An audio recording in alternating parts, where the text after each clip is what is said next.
नहीं, देखिए, मैं स्पष्ट बता दूं, वो प्रदर्शन काफी दिनों से चल रहा था, पूर्वक चल रहा था।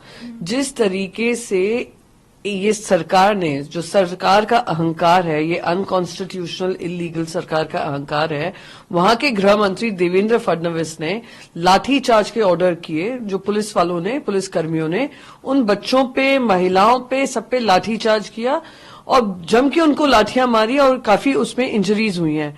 उसके रिएक्शन में आप देख रहे हैं किस तरीके की हिंसा फैल रही है। ये लोग वो लोग हैं जिनको सत्ता का इतना अहंकार है और सत्ता में रहने का इतना लालच है कि जनता की परवाह करे बगैर ये इस तरीके की हरकतें कर रहे हैं। ना वहां पे किसान सुरक्षित है, ना वहां के युवा सुरक्षित है, ना वहां की महिलाएं सुरक्षित हैं। और ये लोग आए दिन नए नए राजनीति को चलते हुए, अपनी राजनीति को चलते हुए नए नए पैतरे अपना रहे हैं। दुर्भाग्यपूर्ण है, निंदनीय है। और पूरे ये जो सरकार है, उनको वहां के लोगों से माफी मांगनी चाहिए। वहां के जो होम मिनिस्टर, जो महाराष्ट्र के हमारे होम मिनिस्टर हैं, जो देवेंद्र फडणवीस हैं, उनको इमीडिएटली स्टेप डाउन करना चाहिए, क्योंकि ये जो आग इन्होंने शुरू की है, ये पूरे महाराष्ट्र के खिलाफ काम हुआ है। जी, वहां के एसपी कह रहे हैं कि उन्होंने उन पर हमला किया। उसके जिम्मेदार एकमात्र ये सरकार है। जो जिस तरीके से लाठीचार्ज के ऑर्डर दिए गए, बेरहमी से लोगों को मारा गया, फिर उनका रिएक्शन हम देख रहे हैं क्या हो रहा है, वो सिर्फ और सिर्फ इनकी इनकम्पिटेंस की वजह से है। और इसलिए इनको स्टेप डाउन करना जरूरी है। आप लोग बार बार इन्वेस्टिगेशन हो रहा है, हम इन्वेस्टिगेशन शुरुआत करेंगे। क्या इन्वेस्टिगेशन करेंगे? ओपन एंड शट केस है। वो आरक्षण की मांग कर रहे हैं और ये पहली बार नहीं है, ये काफी सालों से उनकी ये लड़ाई हो रही है, शांतिपूर्वक चल रही है। आपने उसमें आग लगाकर, आपने उसमें लाठी चलवाकर और लाठी बरसाकर अपना काउंटडाउन तो शुरू कर दिया है सरकार से निकलने का, साथ ही साथ महाराष्ट्र में आग लगाने की कोशिश की है। जी मैम, कुछ ही दिनों में फव्वारे लगाए गए हैं, कहा जा रहा है शिवलिंग के आकार के हैं।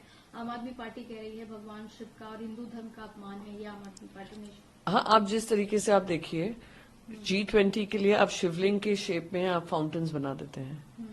फिर आप महाराष्ट्र में एक इतना बड़ा फेस्टिवल है, गणपति फेस्टिवल, जो महाराष्ट्र में ही सीमित नहीं है, वो पूरे देश भर में होता है, दुनिया भर में होता है। उसी समय पे आप पार्लियामेंट का एक स्पेशल सेशन घोषित कर देते हैं विदाउट एन एजेंडा।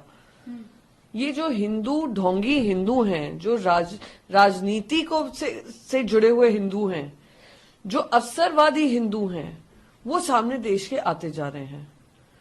ये इस तरीके की हिंसा फैलाना, हिंदू मुसलमानों में बंटवारा कराना, ध्रुवीकरण करना, ये सब उनकी सोच दर्शाता है कि ये अवसरवादी हिंदू हैं।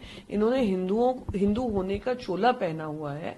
सही मायने से ना धर्म में विश्वास करते, ना किसी तरीके से संस्कार और संस्कृति में करते हैं। ये एक प्रमुख उदाहरण है कि आपने ब्यूटिफिकेशन किया है और कोई भी उसको देखेगा। मैंने खुद ने वो पिक्चर्स देखी हैं, वो शिवलिंग के ही शेप में है। तो आप अपमानित करें हमारे धर्म, हमारे हिंदू धर्म को, आप अपमानित करें हमारे भगवानों को, जिनके हम आस्था का हमारा विषय है। ये दिखाता है कि ढोंगी हिंदुत्ववादी हैं। जी, एलजी कह रहे हैं कि वो पेड़ पूजा, पेड़ों की, पहाड़ों की, सबकी पूजा होती है। अगर कोई शिवलिंग फव्वारों को समझ रहा है तो पूजा कर लीजिए। देखिए, शर्म आनी चाहिए कि अब आप इस तरीके की बहानेबाजी कर रहे हैं। राजस्थान में इतने अच्छे कारीगर हैं कि कुछ और भी बना सकते थे, वो इसी में सीमित क्यों किया गया? उनको कोई डिजाइन दी गई होगी, तभी उन्होंने बनाया है। उनको लगा होगा कि वो किसी मंदिर के लिए बन रहे हैं। उनको क्या पता था यहाँ पे आकर फव्वारे बन जाएंगे वो G20 के समिट के लिए। अंग्रेजों को तो समझने नहीं आने वाला है, जो बाकी सारे देश, दुनिया भर के लीडर्स आ रहे हैं, उनको समझ में नहीं आ रहा है। पर हमारी आस्था का विषय है, जिसको आहत पहुंची है, उसका संज्ञान लेना चाहिए। रही बात कि हाँ, सही बात है, आज हमारे हिंदू धर्म में पेड़ों की भी पूजा होती है, जीव जंतु की पूजा होती है, पर इसको एक मुखौटा बनाकर हिंदू धर्म के खिलाफ काम करना, ये कोई एक्सप्लेनेशन नहीं हुआ। जी, इसके साथ ही एलजी ये भी कह रहे हैं कि जितना काम अभी कुछ तो दिल्ली आज जितनी ही साफ सुथरी और सुंदर होती।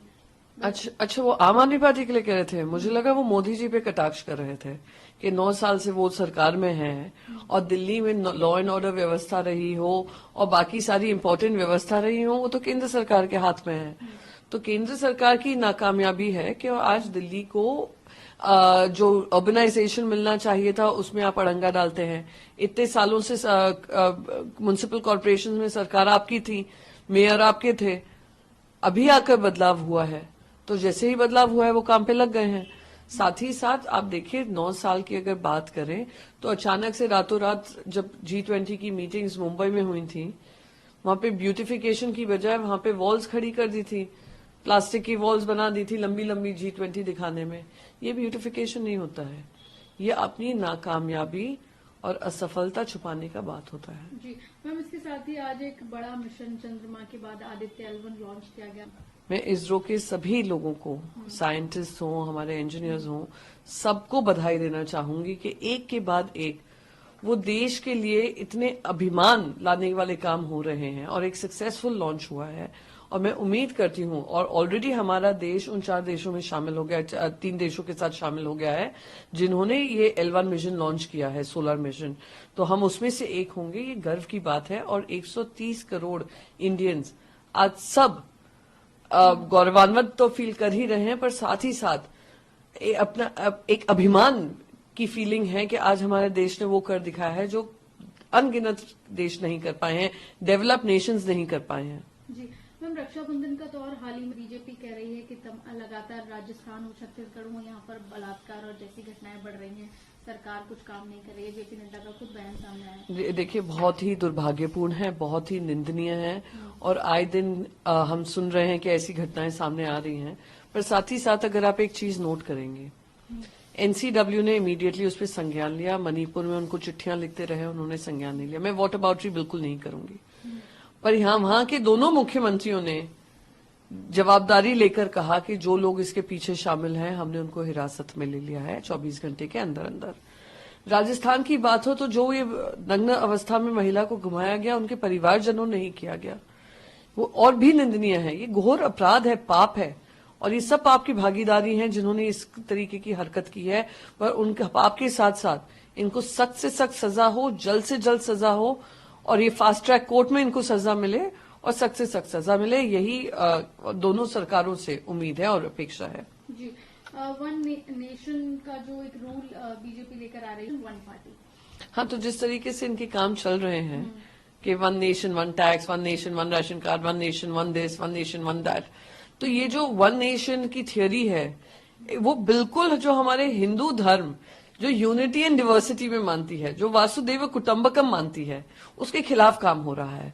जो हमारे हम कहते हैं कि we are the mother of democracy, mother of democracy यानी हमने आपस में मतभेद किए बगैर हम लोग साथ में रहे हैं। हमने एक ऐसी सोसाइटी बनाई है जो विभिन्नता में भी एकता रहती हो, पर उसको यूनिफॉर्मिटी लाने का जो काम हो रहा है, जो भारतीय जनता पार्टी सत्ता को अपने पास कंट्रोल में करना चाहती है, वो दुर्भाग्यपूर्ण है। रही बात वन नेशन वन इलेक्शन की, ये एक शगुफा छोड़ा गया है देश को उन मुद्दों से भटकाने के लिए जो देश के अहम मुद्दे हैं। अदानी का भ्रष्टाचार हो, महंगाई हो, बेरोजगारी हो, महाराष्ट्र में आप जालना में देख रहे हैं किस तरीके का काम चल रहा है, ध्रुवीकरण हो, ये सारे मुद्दे से ध्यान भटकाने का ये शगुफा छोड़ा गया है। क्योंकि ऐसी 3 कमेटीज बन चुकी हैं, अब तक एक फॉर्मल वो कमेटी भी नहीं गठित हुई है, बस नाम चला दिया है कि रामनाथ कोविंद जी हेड करेंगे।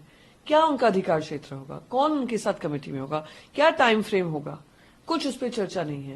ये वैसे ही जैसे प्रधानमंत्री ने यूसीसी के बारे में एक मंच से चर्चा कर ली, फिर सारी चीज रफा दफा कर दी गई। ये शगुफा छोड़ा है। ये पहले की 3 रिपोर्ट्स भी बता चुकी हैं कि इसमें कॉन्स्टिट्यूशनल 5 अमेंडमेंट करने पड़ेंगे और पहले वो पार्लियामेंट में पारित होंगे, फिर आपको राज्यों में लेकर जाना पड़ेगा, क्योंकि ये फेडरल स्ट्रक्चर के खिलाफ है। मैम, हाल ही में गठबंधन की एक मीटिंग हुई है, उसमें लेकर या संयोजक कौन होगा, इस तरीके की बातें की जा रही हैं। नहीं, वो उनकी तो काम ही हो गया बात करना, क्योंकि खुद नाकामयाब रहे। देश की जनता उनसे प्रश्न पूछ रही है, इनके पास जवाब नहीं है। चाइना की बात हो, महंगाई की बात हो, बेरोजगारी की बात हो, महिला सम्मान की बात हो, किसान सम्मान की बात हो, इनके पास जवाब नहीं है। तो ये ध्यान भटकाने का बोलते ही रहेंगे। पर सच्चाई ये है कि बहुत पॉजिटिव मीटिंग हुई। एक ऐसे राज्य में, हमारे राज्य में हुई है, महाराष्ट्र में, जहां पे हम विपक्ष में हैं, फिर भी हमें जनता का इतना प्रतिसाद मिला है। आज होस्ट कौन थे? शिवसेना थी। आपने शिवसेना को की पार्टी तोड़ने का काम किया, भारतीय जनता पार्टी ने पीठ में खंजर घोंपा, आपने हमारा इलेक्शन सिंबल तक ले लिया। फिर भी हमने एक बहुत सक्सेसफुल हमने मीटिंग की जहां पे कमिटीज बनी है। वो कमिटीज जल्द से जल्द सीट शेयरिंग पे भी निर्णय लेंगी, साथ ही साथ क्या कॉमन कम्युनिकेशन होगा, क्या कॉमन थीम लाइन होगी, क्या रिसर्च होगा, सब कॉमन टॉकिंग पॉइंट्स होंगे, कॉमन नैरेटिव बनेगा, वो हमने काम किया है। इनकी तरह नहीं है कि ना किसी के पास चॉइस है, ना किसी तरीके की ऐसी फीलिंग है जहां डेमोक्रेसी प्रिवेल करती हो, ना कोई अपनी पक्ष रखने की बात, जो 37 अलायंस पार्टनर्स उनके साथ हैं, कि एक ऐसा माहौल है जहां 37 पक्ष अपना बात रख पाए। यहाँ पे सिर्फ एक ही इंसान की चल रही है।